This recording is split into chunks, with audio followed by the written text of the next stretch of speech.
Okay, so we've gone through a couple of different things together with these videos about your questionable claims paper. We've talked a little bit about how to use databases to find sources.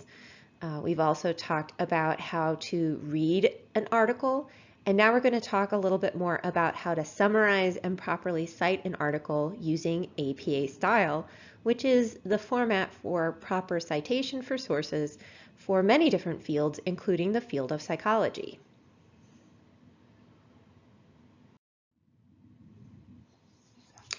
So just as a reminder, when you're working on your paper, here are the basics in terms of your paper's structure. I would look at the instructions for more details.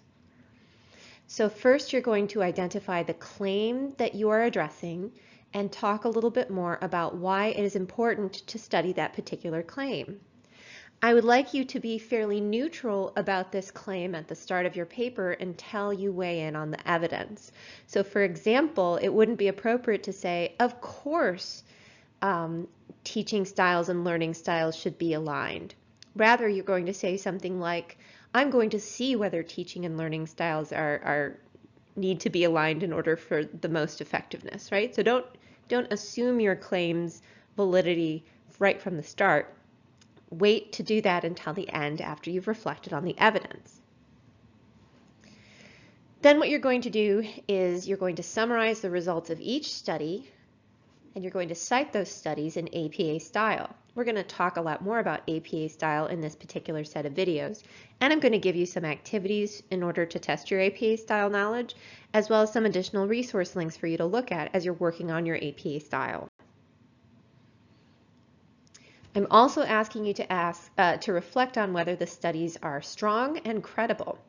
As a reminder, we talked about strength and credibility last week.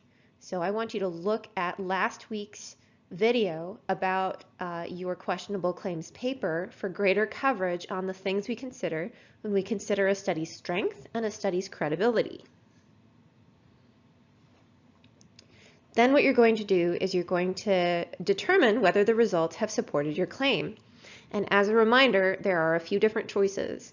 You can decide that both of your results from your other studies you've summarized do support your claim, that both of them don't, or that you have mixed results or conditional results, that it only applies under certain circumstances or with certain populations.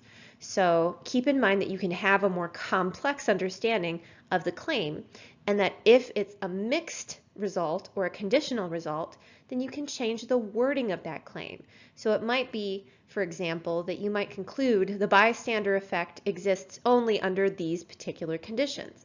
So, you can reword the claim as part of this process. Let's go through some very broad overview of APA style in terms of what I will be paying attention to. Included in that is what I won't be paying attention to as we go as well.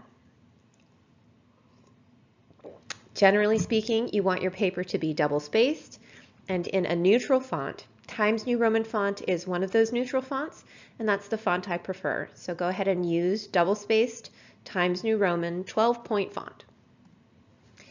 You're going to provide two sources that you found using PsycInfo, and you're going to cite those sources in APA style. Once again, we're going to go through how to appropriately cite those sources in just a little bit. Here's some considerations in addition, though. First of all, I want you to avoid quotes. Scientific writing doesn't involve quoting. I want you to practice the art of summarizing research using your own words rather than depending on the words of the authors. So I want you to summarize the studies without quoting them, but rather using original language. We're going to go through summarizing and paraphrasing a little bit later as well. Another thing I want you to be mindful of is something called a secondary citation. Let's say you found a really great article by Smith and Richardson.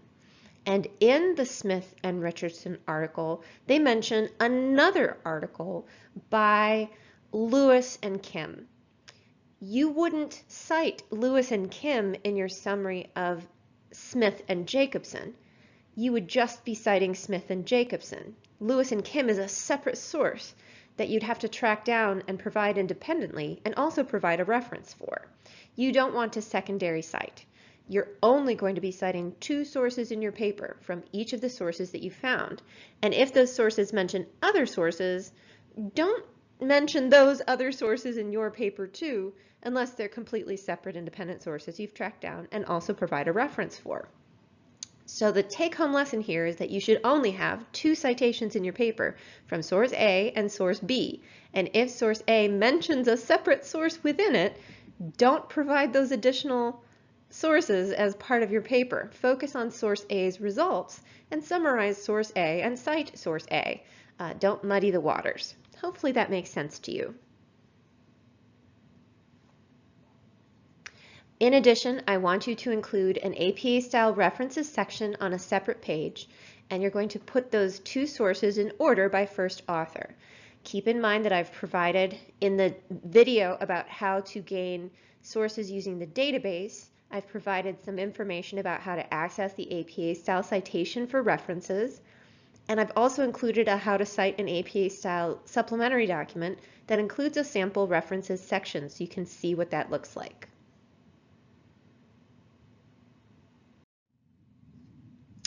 Here's some basics about citation, and I'm going to include some examples in the quiz later so you can test your knowledge. So first of all, the standard rule of thumb when we're engaging in APA-style citation is to not provide any first names or first initials. And a full citation includes the last names of the authors involved and the year the study was published. If all you do in your paper is provide the last names of the authors and the year the study was published, that's a really great start. There's some additional formatting that I want to go through, but as a starting place, that's a good place to be. There's 2 different forms of citations. One is in-text and the other is parenthetical. Let's go through in-text citations first. So with in-text citations, what you do is you mention the author's names as part of the sentence, and then you provide the year immediately following in parentheses.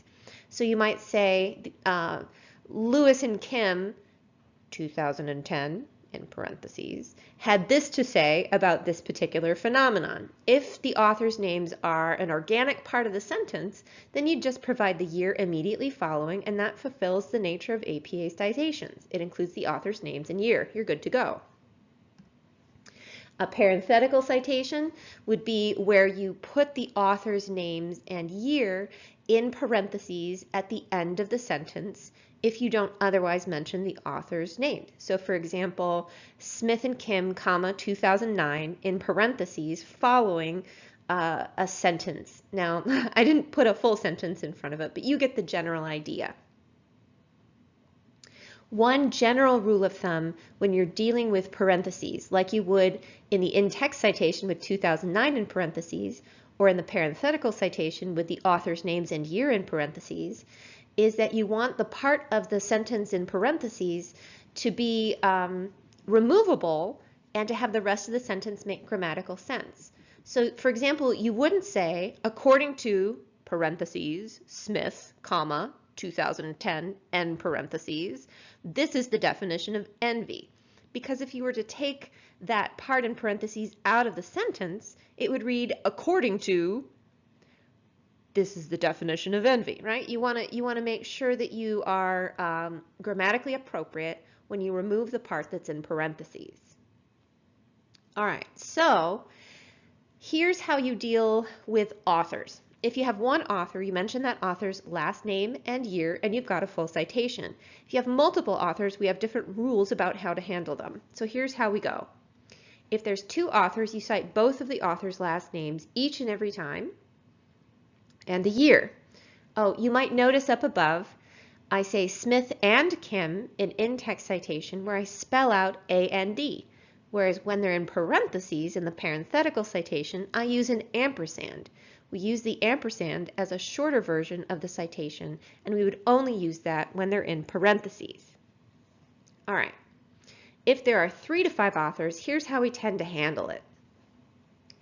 You mention every single one of the authors the first time around, and then subsequent times you mention the first author's last name followed by et al. which is Latin for and others. The period is actually important. You would make sure to include that part. So you might cite for the first time Smith, Jacobson, and Peters, 2010.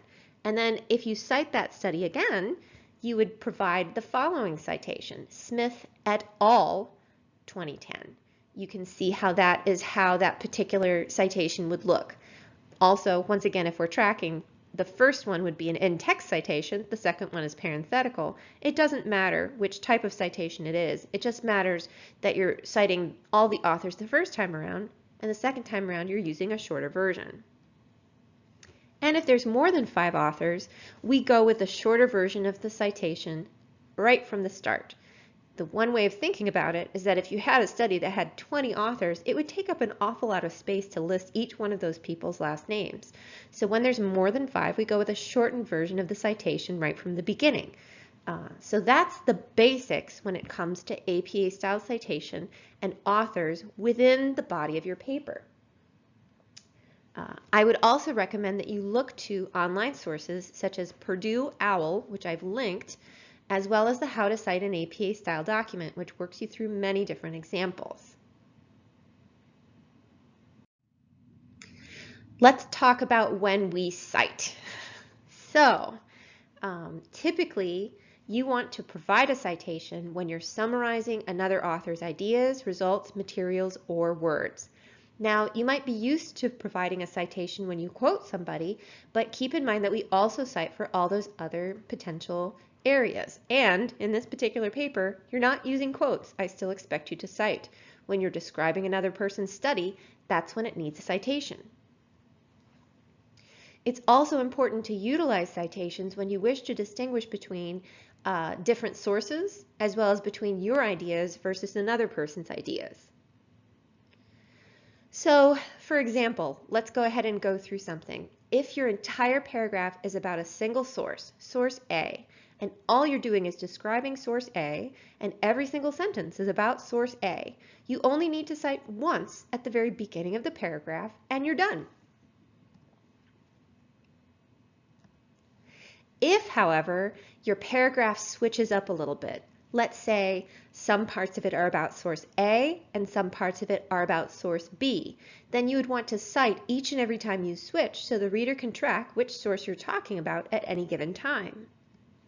You would also want to cite anytime you're talking about a source versus your own personal opinion so you can guide the reader about which part is taken from someone else and which part is your own idea. The key thing is that the reader can track at any given time where the information is coming from. So for example, here's a sentence, envy often involves a sense of inferiority, and then there's a citation that follows. And then there's some text that follows that. Therefore, it is reasonable to assume that. Now, one way of thinking about it is that the part in red is taken from Leach and Spears. The part in green is my own personal thought and opinion. Because it's my personal thought and opinion, I'm going to go ahead and cite before I get into commentary in order to distinguish which part is from Leach and Spears and which part is my own assumptions and ideas.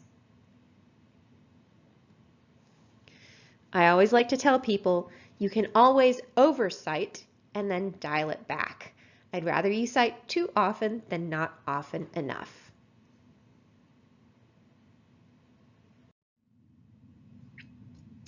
Let's talk just a little bit more about paraphrasing versus summarizing.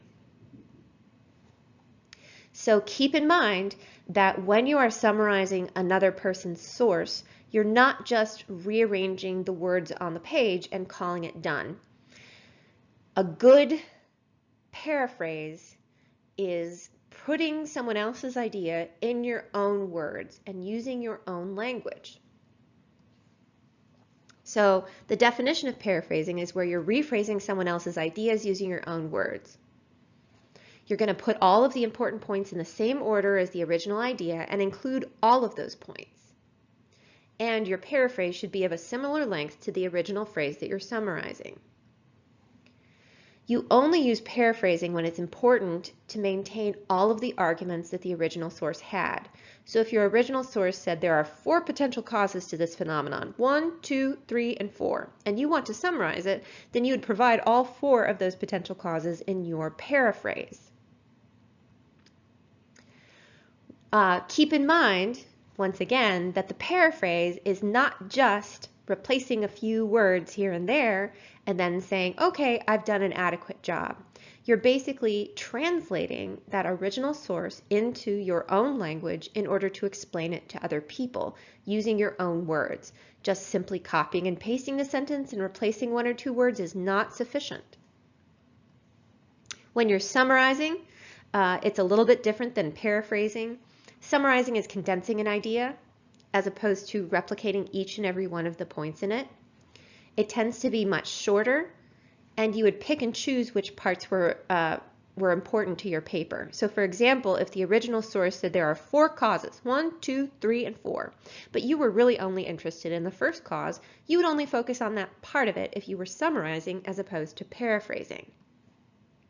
And I will also say, it is far easier to avoid plagiarism when you're summarizing a source as opposed to paraphrasing. So a condensed version where you're taking the article's results and presenting it in 2 sentences makes it a lot harder to copy and paste by mistake and unintentionally plagiarize.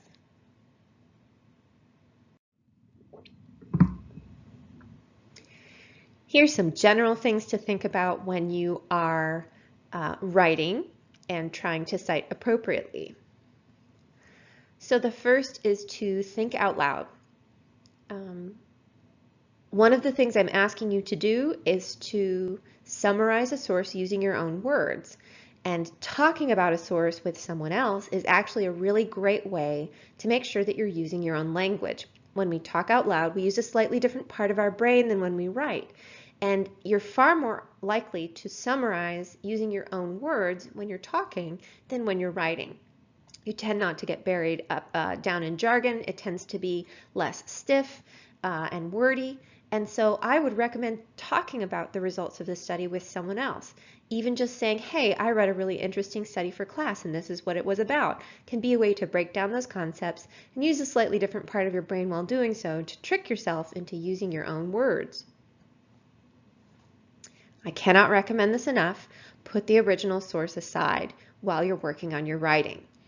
It is a very human mistake to make to unintentionally copy someone else's language while you're writing if it's right in front of you. If you have the original source aside and instead try to recreate what you think the source is about from memory, then you're a lot more likely to use your own language and to make it more simple and straightforward. So I would recommend putting the original source aside while you're working on your writing so that you don't unintentionally copy their language. This is another point I'm very passionate about. It is so important to use simple and easy to understand language when you're writing.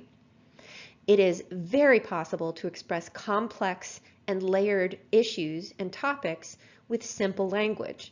And writing that uses simple and easy to understand language accomplishes a few things.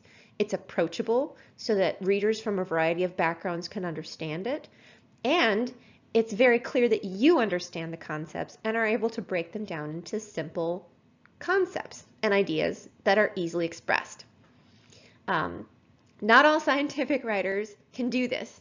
Some scientific writers are very bad at using simple, easy to understand language. I want you to be better than them, and I want you to practice the art of summarizing someone else's ideas using your own words. And I can understand that you understand an article better when you do this, instead of just parroting someone else's words. So really try to make an effort to summarize this using straightforward language. Scientific writing is lean, mean, and to the point. Don't depend on other people's jargon or feel the need to be expansive. I want your paper to be short and sweet and to accomplish what it needs to do. You don't have to go on and on and on about your sources. You can summarize the study's results in 2 sentences and accomplish what you need to. Sometimes it helps to write an outline of the points you wish to make as you're going through this translation between reading a source and summarizing it using your own words.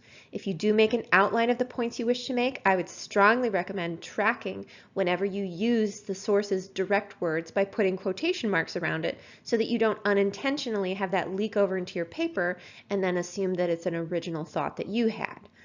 So track quotes whenever possible in the drafting process. And once again, I don't expect your final paper to have any quotes in it. I really do want you to use your own words and to summarize as best as you can in your own words instead of adapting the language of someone else.